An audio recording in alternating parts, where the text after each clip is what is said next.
श्री स्वामी समर्थ प्रेक्षकांनो, आनंदी या मालिकेमध्ये आता खूप जबरदस्त असा ट्विस्ट येताना आपल्याला पाहायला मिळणार आहे. मालिकेमध्ये आता पृथ्वीला आणि पोरांना त्यांची चूक कळणार आहे. आनंदी जेव्हा घर सोडून जात असते, म्हणजे आनंदीला जेव्हा मिथाली हाताला धरून घराच्या बाहेर काढत असते, त्याच वेळी तिथे आबांची एंट्री होती. आपल्या लाडक्या नातीला आबा सावरतात आणि आनंदीची बाजू घेऊन आबा आता सगळ्या या निंबाळकर कुटुंबाला जाब विचारताना आपल्याला पाहायला मिळणार आहे. आपले आबा थोरले असं दाखवून इकडे सगळ्यांची कानझाडणी करतात, खास करून पृथ्वीला बोलतात की बाळा, हे तुझे संस्कार नाही. माझ्या नातीने तुमच्या वडिलांसोबत लग्न केलं, या मागे खूप मोठं काही कारण आहे आणि ते तुम्ही जाणून न घेता तिला घराबाहेर काढायचं कसं काय ठरवलं बरं? आणि इकडे प्रेक्षकांनो, आता आबा इकडे पृथ्वीची चांगलीच कानझाडणी करणार आणि त्यानंतर पृथ्वीला त्याची चूक लक्षात येताच तो आपल्या आनंदीची पाय धरून माफी मागताना आपल्याला पाहायला मिळणार आहे. पण हे सगळं मालिकेमध्ये कसं घडणार हे जर तुम्हाला जाणून घ्यायचं असेल तर तुम्ही आपला हा व्हिडिओ अगदी शेवटपर्यंत बघा, म्हणजे तुमच्या सगळं काही इकडे लक्षात येऊन जाईल. प्रेक्षकांनो, मालिकेमध्ये आता आनंदीला इकडे प्रश्न पडलेला असतो की मुलांसमोर हे सत्य कसं काय बरं आलं नाही. मी तर पृथ्वीला बरोबर चिठ्ठी लिहिली होती, मग पृथ्वी कसं काय बोलतो की त्या चिठ्ठीमध्ये असं काही नव्हतं, मला ती चिठ्ठी वाचलीच पाहिजे. आनंदी इकडे छायाताईला ती चिठ्ठी इकडे तिकडे शोधायला लावते, पण आता इकडे हा विद्याधर मूर्ख इथे आलेला असतो आणि आनंदीला बोलतो की आनंदी, कशी लागली तुझ्या सुखाला नजर? मी बोललो होतो ना, नाही या पोरांमध्ये आणि त्यांच्या बापामध्ये सगळ्यात मोठी दरी उभी करून दाखवली तर मी नावाचा विद्याधर नाही. आता इकडे विद्याधरचं हे बोलणं ऐकून आनंदीला संशय येतो की नक्कीच याने काहीतरी काड्या केल्या असणार. आता हा विद्याधर काय करतो, त्या जळालेल्या फॅमिली ट्रीची राख घेऊन येतो आणि आनंदीच्या गालाला चोळतो आणि बोलतो की बोललो होतो ना, नाही तुमच्या सुखाची राख रांगोळी केली, नाही तुमची होळी पेटवली तर मी नावाचा विद्याधर नाही. विद्याधरने त्याच्या मनासारखं सगळं काही केलेलं असतं. आनंदीला बरंच काही ऐकवतो आणि विद्याधर इथून निघून जातो. आनंदी त्याच राखीला हातात धरते आणि बोलते की ह्या राखीची शपथ घेऊन सांगते, एक ना एक दिवस मी सगळ्यांच्या मनातले गैरसमज मिटवेल आणि मालक साहेबांना त्यांची मुलं पुन्हा पहिल्यासारखी मिळवून देतील. हा या आनंदीचा शब्द आहे. आनंदीला विद्याधरचा खूप राग आलेला असतो, पण तिला अखेर सत्य कळून चुकलेलं असतं की हा जो काही घोळ घातला आहे तो फक्त इकडे विद्याधरने घातलेला आहे. आनंदी विचार करते की लवकरात लवकर मालक साहेबांना हे सगळं सत्य जाऊन सांगितलं पाहिजे की मी पृथ्वीला बरोबर चिठ्ठी लिहिली होती, पण विद्याधर सरांनी ती चिठ्ठी बदलली आणि हा घोळ घातला आहे. पण प्रेक्षकांनो, पहिली गोष्ट तर मुलांमध्ये आणि आपल्या मालक साहेबांमध्ये आता खूप मोठी दरी पडलेली आपल्याला इथे पाहायला मिळणार आहे. पृथ्वी आणि त्याच्यासोबतची भावंडं सगळीजण वडिलांवर खूप चिडलेले असतात. मालक साहेब आपले खोलीमध्ये समिधाच्या फोटोसोबत 4 शब्द प्रेमाचे बोलत असतात. त्याच वेळी इकडे पोरं या खोलीमध्ये येतात आणि बोलतात की ह्या खोलीमध्ये आमच्या आईचा एकही फोटो राहता कामा नये. मिथाली बाबांच्या हातातून तो आपल्या समिधाचा फोटो ओढून घेते आणि बोलते की बाबा, तुम्ही हा हक्क गमावला आहे. आमच्या आईच्या फोटोला तुम्ही हात लावायचा नाही. या खोलीमध्ये आमच्या आईचा एकही फोटो इथून पुढे आम्हाला नको आहे. बरं का? मुलं डायरेक्ट खोलीमध्ये धाड टाकल्यासारखे करतात आणि समिधाचे सगळे फोटो आता काढून घेऊन चाललेले असतात. आता मिथालीने समिधाचा मोठा फोटो जो बेडवर लावलेला असतो तो काढून घेतलेला असतो आणि बोलते की हा फोटोही ते ठेवता कामा नाही. मालक साहेब तो समिधाचा फोटो मिथालीकडनं ओढून घेतात आणि बोलतात की ह्या फोटोला हात लावायचा नाही. तुमची हिंमत कशी झाली माझ्या समिधाच्या फोटोला हात लावायची? तेव्हा आता मुलं म्हणतात की बाबा, तुम्ही हा अधिकार कधीच गमावला आहे. आता हा आमच्या आईचा फोटो आहे. त्या आनंदीसोबत लग्न करून तुम्ही दाखवून दिलं आहे की तुमचं आमच्या आईवर कदापि प्रेम नाही. त्यामुळे तुम्हाला हा फोटो इथं लावायचा अधिकार नाही. आता मिथालीच्या हातून इकडे युगंधर तो समिधाचा फोटो हिसकावून घेतो, पण पृथ्वी बोलतं की मिस्टर युगंधर निंबाळकर, तुम्ही या फोटोला हात लावायचा नाही. बऱ्या बोलाने हा फोटो मला देऊन जा. आपले मालक साहेब मुलांसमोर हारतात, पृथ्वीच्या नजरेत पाहतात आणि तो फोटो सोडून देतात. बोलतात की ठीक आहे, तुम्हाला हा फोटो नेऊन समाधान होणार असेल तर खुशाल घेऊन जा. यावर सुद्धा मिथालीचं म्हणणे असतं की बाबा, तुमचं खरंच आमच्या आईवरचं प्रेम कमी झालं आहे. आता तुम्हाला तिचा फोटोही या खोलीमध्ये नाही आहे हे तुम्ही आता आम्हाला दाखवून दिलं आहे. आम्ही फोटो घेऊन चाललोय तर तुम्हाला काही वाटेना. पोरं आता दोतोंडी असल्यासारखी बोलू लागलेली असतात. तितक्यात आता तिथे माई आणि बापू आलेली असतात आणि मुलांची पुन्हा एकदा समजूत घालू लागलेले असतात की मुलांनो, तुमचा खूप मोठा गैरसमज झाला आहे. तुमच्या वडिलांचं तुमच्या आईवर खूप प्रेम होतं.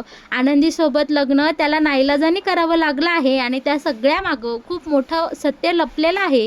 ते जेव्हा तुम्हाला कळेल तेव्हा तुम्हाला नक्कीच कळेल की तुमचे वडील बरोबर होते आणि त्यावेळी त्यांनी जे काही केलं ते सगळं चांगल्यासाठी केलं आहे. मुलं मात्र आता कोणाचं काही ऐकून घेण्याच्या अजिबात मनस्थितीत नसतात. ते फक्त त्यांचा हेकेखोरपणाच लावून धरत असतात. आता इकडे पोरं बोलतात की माई आणि बापू, तुम्ही सुद्धा आम्हाला परक केलं आहे. आता आम्हाला ह्या माणसाची बाजू घेऊन कुणाच्या तोंडून एकही शब्द ऐकायचा नाही. आमच्या आईचे फोटो आहे, आम्हाला या खोलीमध्ये ते नको आहे आणि ते आम्ही घेऊन जाणार आहे. सगळे फोटो आता मुलं या खोलीतून घेऊन जातात. आपल्या युगंधरची ही बेडरूम, ही खोली आता ओकाबोकी झालेली असते. आपल्या समिधाचा एकही फोटो इथे नसतो. त्यामुळे युगंधरला या सगळ्या गोष्टीचा खूप त्रास होत असतो आणि तो त्रास आपल्या माई आणि बापूंना एकदम इकडे प्राखर्याने जाणवत असतो. माई बापू युगंधरची समजूत घालतात, बोलतात की हेही दिवस जाईन, बाळा काळजी घे, आम्ही बोलतो मुलांशी. आता इकडे मालक साहेब बोलतात की आता माझ्याकडं काय राहिलं आहे हरल्यासारखं. माझी मुलं सुद्धा माझ्यासोबत एवढी नाराज झाली आहे की त्यांच्यामध्ये आणि माझ्यामध्ये आता ही झालेली दरी आयुष्यात कधीही मिटणार नाही. आता इकडे आपला युगंधर हारून गेलेला असतो आणि तो माई बापूंना बोलतो की तुम्ही तुमच्या कामाला लागा, बघूया, मला थोडं एकटं सोडा, मला विचार करायचा आहे. आता सगळेजण निघून जातात आणि युगंधर मात्र त्या खोलीमध्ये एकटा असा बसलेला आपल्याला पाहायला मिळणार आहे. आपले मालक साहेब इकडे हॉलमध्ये आलेले असतात. आनंदी त्यांच्यासोबत बोलायला आलेली असते की मालक साहेब, हे खूप वेगळं होऊन बसलं. मी खरोखर पृथ्वीला चिठ्ठी लिहिली होती पण ती विद्याधर सरांनी बदलली. आता यावर मालक साहेबांचं म्हणणं असतं की आनंदी, विद्याधर कसा आहे, तो कोणत्या टोकाला जाऊ शकतो याची चांगली आपल्याला कल्पना होती ना. मग तू का बरं त्या चिठ्ठीबद्दल खबरदारी घेतली नाही? तू हे काम खूप निहाळीने हाताळायला हवं होतं. तू एवढी बिनधास्त कशी राहिली आणि विद्याधरवर तुझा विश्वास तरी कसा बसला? इकडे आनंदीला आता मालक साहेबांनी सगळं काही व्यवस्थितपणे सांगितलेलं असतं आणि मालक साहेब बोलतात, जे काही झालं गेलं यामध्ये तुझी तरी काय चूक आहे? तू या सगळ्याचं टेन्शन घेऊ नको, झालं तर झालं. माझ्या मुलांमध्ये आणि माझ्यामध्ये जी दरी पडायची आहे ती पडून गेली आहे. खोट्याच्या आधारावर हे नातं फुलत गेलं आणि ते आता कायमचं संपलं. मालक साहेब आतून खूप तुटलेले असतात. मुलांच्या विरहाने त्यांना खूप वाईट वाटत असतं. आता त्यांच्या भावना आनंदीपर्यंत इथे थेट पोचलेल्या असतात बरं का. मालक साहेब आनंदीला बोलतात की जाऊ दे, आता होईल त्या सगळ्याला आपण सामोरे जाऊ आणि तिथून ते निघून जाताना आपल्याला पाहायला मिळणार आहे. आनंदी मात्र विचार करते की एकदा मी पृथ्वीसोबत बोलून घेते. म्हणून आनंदी पृथ्वी आणि मुलांच्या खोलीकडे निघालेली असते. त्यावेळी तिथे शिल्पा आधीपासूनच दारामध्ये जेवण घेऊन उभी राहिलेली असते. शिल्पा मुलांना आवाज देत असते की मुलांनो, दार उघडा, 2 घास खाऊन घ्या, खूप उशीर झाला आहे, तुम्ही कुणीही एक अन्नाचा कणही घेतला नाही. मुलं म्हणत असतात की आतू, आम्हाला या घरातल्या कोणासोबत काहीही संबंध ठेवायचा नाही, त्यामुळे तू इथून निघून जा. पण शिल्पाची मात्र इकडे वेडी माया असते. ती इकडे वारंवार दार वाजवत असते, तरीही मुलं इकडे आता दार उघडत नाही. त्यावेळेस आनंदी तिथे जाते आणि शिल्पाला बोलते की मला बोलू द्या, पृथ्वी माझ्यासोबत बोलायला नक्की येईल. आनंदी पृथ्वीला आवाज देते. खूप वेळानंतर पृथ्वी दार उघडतो. आनंदी बोलते की मला तुझ्याशी बोलायचं आहे. पृथ्वी, तू माझा मित्र आहे ना?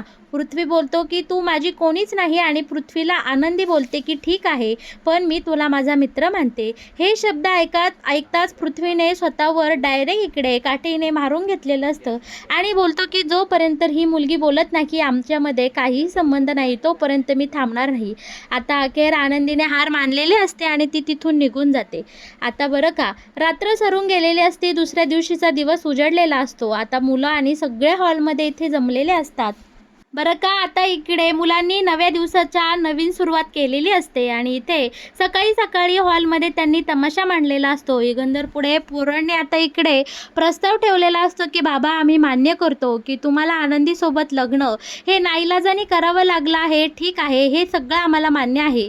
मग तुम्ही आता ह्या आनंदीला तुमच्या या लग्नबंधनातून मुक्त करा, तिला या घरातून कायमचं हकलून द्या. तुम्ही या डिवोर्स पेपरवर सह्या करा आणि आनंदीला या घरातून बाहेर काढा. आता तुम्हाला बाबा आम्ही ऑप्शन देतो की तुम्ही एकतर तुमच्या मुलांची निवड करा, नाहीतर ह्या आनंदीची.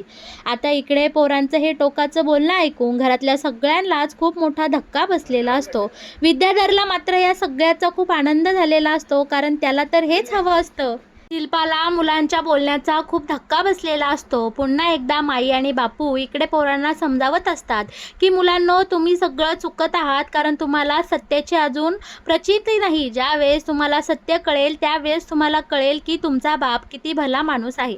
पोरं कोणाचाही एक शब्द ऐकून घ्यायला तयार नसतात. आता इकडे युगंधरने निर्णय घेतलेला असतो की ठीक आहे, जर मुलं आणि आनंदीची निवड करायची असेल तर मी आनंदीची निवड करेल. मी आनंदीला डिवोर्स देणार नाही, कारण तिची ही परिस्थिती बघता सगळ्या संपूर्ण गावासमोर मी आनंदीची जबाबदारी घेतली होती आणि अशा अर्ध्यात मी ती जबाबदारी टाकू शकत नाही. माझ्या नैतिकतेमध्ये ते बसत नाही. मी आनंदीच्या वडिलांना, आनंदीच्या आजोबांना शब्द दिला आहे, त्यामुळे आता तरी मी आनंदीची साथ सोडू शकत नाही. आता इकडे मुलांसमोर आनंदीची निवड केल्यानंतर पोरांमध्ये आणि इकडे युगंधरमध्ये खूप मोठी दरी पडलेली असते. मुलांना युगंधरचं हे बोलणं ऐकून खूप मोठा धक्का बसलेला असतो. आता पृथ्वी मोठ्या मोठ्याने टाळ्या वाजवतं आणि बोलतं की वा युगंधर निंबाळकर, वा, आमची आई गेल्यानंतर तुम्ही आमचा चांगला सांभाळ केला, बापाचं कर्तव्य चांगलं निभावलं. ह्या काल आलेल्या तुमच्या बायकोसाठी तुम्ही तुमची रक्ताची नाती तोडाय तयार झाला आहात. तुम्ही आमची निवड न करता ह्या आनंदीची निवड केली. बास, दाखवून दिलं की आम्ही तुमच्यासाठी काहीच नाही. हे आता पोरांना या सगळ्याचं खूप दुःख झालेलं असतं. पण मिथाली मात्र हे सत्य पचवायला इकडे तयार नसते. मिथाली डायरेक्ट आनंदीचा हात धरते आणि आनंदीच्या हाताला बांगडी लागलेली असते. तिला दुखत असतं तरीसुद्धा तिचा हात घट्ट धरते आणि मिथाली आनंदीला ओढत ओढत घराच्या बाहेर घेऊन चाललेली असते आणि आनंदीला ती डायरेक्ट दारामध्ये जोरात ढकलून देते आणि बोलते की चालती हो आमच्या घरातून, आमच्या आईची जागा घ्यायचं तुला अजिबात अधिकार नाही. तुझ्यामुळे आज आमचा बाप आमच्यापासून दुरावला गेला आहे. आणि आनंदीला जेव्हा मिथाली ढकलून देते त्याच वेळी इकडे आबा आलेले असतात आणि आबा त्याच्या लाडक्या नातीला सावरतात आणि बोलतात की आनंदी, अगं काय प्रकार चाललाय हा इथे. आणि आता आबा आनंदीला घेऊन पुन्हा घरात आलेले असतात आणि मालक साहेबांसमोर हात जोडून उभे राहतात आणि बोलतात की मालक साहेब, हा काय प्रकार चालला आहे या घरामध्ये? तुम्ही माझ्या नातीला असं घराच्या बाहेर का हकलत आहात? मिथाली, तू आनंदी सोबत अशी का वागली? नक्की इथे काय घडलं आहे सांगा बरं का. आता इकडे सगळे शांत झालेले असतात. कोणाच्या तोंडून एक शब्दही फुटत नसतो. तेव्हा आता इकडे शिल्पा पुढे येते आणि बोलते की ऐका, तुम्हाला ऐकायचे नाही तर काय झालंय? हे सगळं आमच्या घराचं चित्र तुमच्या लाडक्या नातीमुळे बिघडलं आहे. मुलांना कळलं आहे की आनंदीचं आणि युगंधरचं लग्न झालं आणि त्या कारणावरून घरामध्ये आमच्या एवढा मोठा तमाशा उभा राहिला आहे. मुलांना हे लग्न मान्य नाही. त्यांच्यापासून लपून छपून आनंदीसोबत लग्न केलं. त्यांच्या आईची जागा घ्यायला आनंदी या घरात आली आहे असं पोरांना वाटतंय आणि त्यामुळे घरामध्ये एवढा मोठा तमाशा चालू झाला आहे. बरं का प्रेक्षकांनो, आता मात्र इथे आबांच्या सगळा काही प्रकार लक्षात आलेला असतो. आता इकडे आपले आबा थोरले म्हणून घरामध्ये चांगलीच आता सगळ्यांची समजूत घालताना आणि मुलांची कानउघडणी करताना पाहायला मिळणार आहे. आबा पृथ्वीसमोर जातात आणि बोलतात, पृथ्वी बाळा, काय रे हे, काय हे वागणं तुझं? मान्य आहे माझ्या नातीने तुमच्या वडिलांसोबत लग्न केलं. अरे पण मुलीच्या वयाच्या पोरीसोबत लग्न करताना त्या देव माणसाला काय वाटलं असेल याचा तुम्ही कधी विचार केला का? त्या रात्री त्या गावात त्या मंडपात नक्की काय घडलं याची तुम्हाला जाणीव तरी आहे का? अरे तुमच्या लाडक्या चुलत्याने ह्या विद्याधरने काय केलं? माझ्या नातीला लग्नाच्या आदल्या दिवशी घरातून पळवून नेलं अखेर रात्र तिला एका ठिकाणी डांबून ठेवलं आणि दुसऱ्या दिवशी लग्न मंडपात येऊन बोलतो की ह्या आनंदीचं आणि माझं दोघांचंही काहीतरी चालू आहे आणि आमच्यामध्ये सगळं काही घडून गेलं आहे. हे शब्द ऐकताच त्या भर मंडपात नवरदेवाची माणसं निघून गेली. माझ्या आनंदीसोबत लग्न करायला कुणीही तयार नव्हतं. मालक साहेबांनी त्याच्या सख्या भावाला जेलमध्ये टाकलं होतं. विद्याधर बोलत होता की आनंदीचं माझं लग्न लावून दे, पण या विद्याधर सारख्या हैवानासोबत माझ्या नातीचं लग्न लावण्यापेक्षा आम्ही इकडे विहीर जवळ केली असती. आणि त्याच वेळी गावचा प्रमुख म्हणून मालक साहेबांनी आम्हाला आधार दिला आणि या घडल्या सगळ्या प्रकाराची त्यांनी जबाबदारी घेऊन माझ्या नातीसोबत लग्न केलं आणि माझ्या नातीसोबत एक नवीन आयुष्य सुरू करायचं ठरवलं. जरी मालक साहेबांनी आनंदीसोबत लग्न केलं असलं तरी माझ्या नातीने तुमच्या आईची बाजू किंवा तुमच्या आईची जागा कधीही घेतली नाही. आला दिवस या घरामध्ये नोकरासारखा जगत माझी आनंदी घालवत आहे. तिच्या या आयुष्याबद्दल तिची एकही तक्रार नाही, कारण तिच्या आबांना वाईट वाटेल, त्याच्या म्हाताऱ्या या आजोबाला वाईट वाटेल म्हणून ती पोरगी आला दिवस या घरामध्ये आहे तसा घालवत आहे. आणि हो, तुमची जबाबदारी, तुमची आई म्हणून तिने काही नाही केलं रे. पृथ्वी तुझ्या पाठीमागे खंबीर उभी राहिली. तू मोठा व्हावं म्हणून तिने स्वप्न पाहिली. अरे ती तुमच्याच वयाची आहे ना, मग तुम्ही माझ्या आनंदीला कसा काय बोल लावता? या सगळ्या प्रकरणामध्ये जर कोणाचं चुकलं असेल तर ते फक्त तुमच्या चुलत्याचं म्हणजे ह्या विद्याधरचं चुकलं आहे. आता प्रेक्षकांनो, इकडे मुलांसमोर आपल्या मालक साहेबांच्या आणि आनंदीच्या लग्नाचा मोठा खुलासा आबांनी करून दिलेला असतो आणि या सगळ्यामुळे मुलांची चांगलीच कान उघडणी इथे झालेली आपल्याला पाहायला मिळणार आहे. आता त्यानंतर प्रेक्षकांनो, पृथ्वीला आणि मुलांना त्यांची चूक कळते. सगळी मुलं जाऊन आपल्या आनंदीची पाय धरून माफी मागतात आणि बोलतात की आनंदी, अगं तू खूप काही सहन केलं, अगं आमच्यामुळे तुला अजून त्रास या घरामध्ये भोगावा लागला आहे, आम्हाला माफ कर. आमच्यामधला हा क्रूरपणा पाहून आमच्या आईला खरंच वाईट वाटलं असतं, कारण आमची आई असती तर तिने नक्कीच तुला समजून घेतलं असतं. आणि हो, आल्या दिवसापासून आम्ही ऐकतोय आणि माई बापूंनी सुद्धा सांगितलं की आनंदीने तुमच्या आईची जागा घेण्याचा कधीही प्रयत्न केला नाही. त्या दिवशी परिस्थितीच अशी आली की विघ्नधरला आनंदीसोबत लग्न करावं लागलं. या गोष्टीची आता आम्हाला समज आली आहे. आनंदी, आम्हाला माफ कर. घडल्या सगळ्या प्रकाराबद्दल आम्ही तुझी क्षमा मागतो. तर मग प्रेक्षकांनो, कसा वाटला आनंदी या मालिकेत येणारा हा नवीन ट्विस्ट? या मालिकेचे असेच नवनवीन अपडेट जर तुम्हाला सगळ्यात आधी जाणून घ्यायचे असतील तर तुम्ही आपल्या या चॅनलला नक्की सबस्क्राईब करा आणि हो, व्हिडिओला लाईक केल्याशिवाय अजिबात कुठे जाऊ नका. धन्यवाद.